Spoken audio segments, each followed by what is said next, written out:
საქართველოს უახლესი ისტორიის მნიშვნელოვანი თარიღი, რომელიც ორი დიდი მოვლენის სიმბოლო გახდა. 9 აპრილი ჩვენ სიუჟეტში.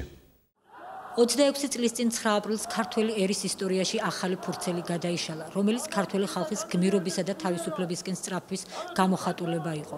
9 აპრილის ტრაგედიას წინ უძღოდა 1999 წლის 18 მარტის ეგრეთ წოდებული ლიხნის ასამბლეის ჩატარება, რომლის შემდეგ რამდენიმე ათასმა აფხაზმა საქართველოსგან გამოყოფა მოითხოვა. ეგრეთ წოდებული ლიხნის წერილი გახდა დიდი ეროვნული მოძრაობის დასაწყისი. ამის საპასუხოდ ეროვნული მოძრაობის ლიდერებმა მთავრობის სახლის წინ საქართველოს დამოუკიდებლობის მოთხოვნით საპროტესტო აქციები დაიწყეს, რომელსაც მთელი საქართველოს შეუერთდა.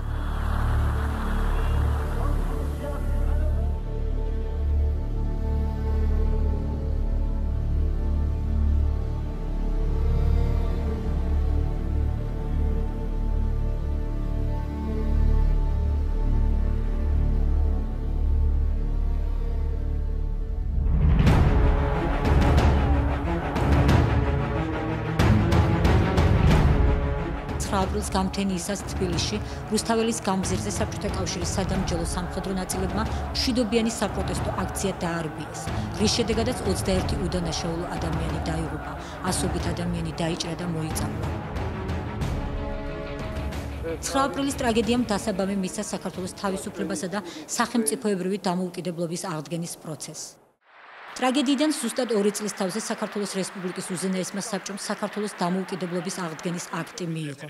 ამდენად 9 აპრილი საქართველოსა და ქართველი ხალხისთვის ერთდროულად არის ტკივილისა და სიხარულის დღე. სიმბოლურია საქართველოს დამოუკიდებლობის აღდგენის გამოცხადება 9 აპრილს, ვინაიდან ამ დღეს გადაწყდა საქართველოს ბედი. 9 აპრილის წამებულთა სულები დაგვცქერიან ჩვენ და ხარობენ ზეციურ ნათელში, რამე თუ აღსრულდა ნება მათი, აღსრულდა ნება ქართველი ერისა, გაუმარჯოს დამოუკიდებელ საქართველოს. არავდეს ღმერთი! ამ დღეს ქართული საზოგადოება ყოველწლიურად იხსენებს და პატივს მიაგებს ქვეყნის თავისუფლებისთვის დაღუპულ მამულიშვილებს. ეს დღე არის სიმბოლო დამოუკიდებლობისთვის, ჩვენი სამშობლოს სიყვარულისთვის, ბრძოლის და მართლაც ამ ადამიანებმა, რომლებმაც გამოიჩინეს სასწაული, თავგანწირვა და გმირობა, გვაჩვენეს მაგალით, მოგვწეს მაგალით თუ როგორ უნდა ვიცხოვროთ და როგორ უნდა შევწიროთ ჩვენი თავი ჩვენ სამშობლოს და როგორ უნდა დავიხარჯოთ ბოლომდე. ამ იდეამ, ამ ერთიანობამ სწორედ გამოიღო შედეგი. უნებრივია მადლობას ვეუბნებით მათ იმ ღვაწლისთვის, რამაც დამოუკიდებელი საქართველო მოიტანა.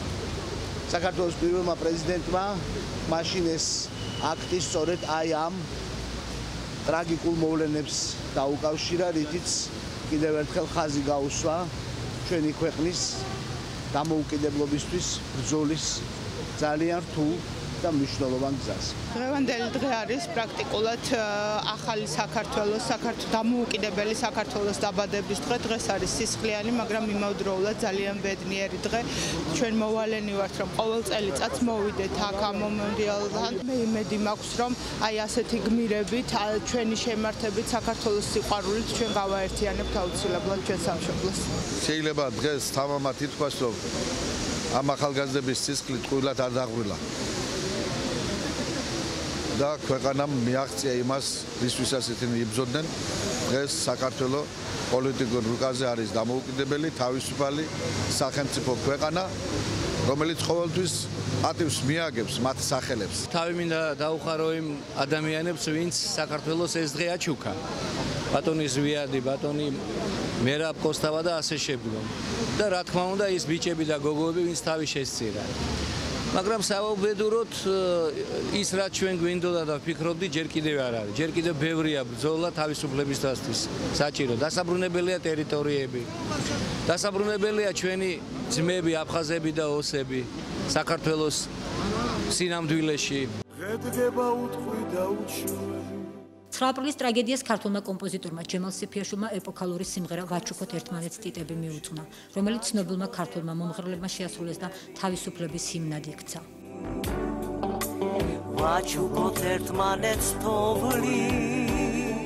ცოტა მძიმე სამუშაო იყო, ხელმოგეხსენებათ რა ვისთვისაც იღებდნენ ამ 9 აპრილთან დაკავშირებით. სასიმღეროდ იმ წუთში ვის კონდა ხასიათი, მაგრამ ვინაიდან ეს ეძღვნებოდა ამას და ბატონმა ჯემალმა იმუშავა მომღერლებთან წინასწარ და თვლი რომ ცუდი იყო თუ კარგი განწყობა იყო პროფესიონალურ დონეზე შეასრულეს მათ თავიანთი საქმე და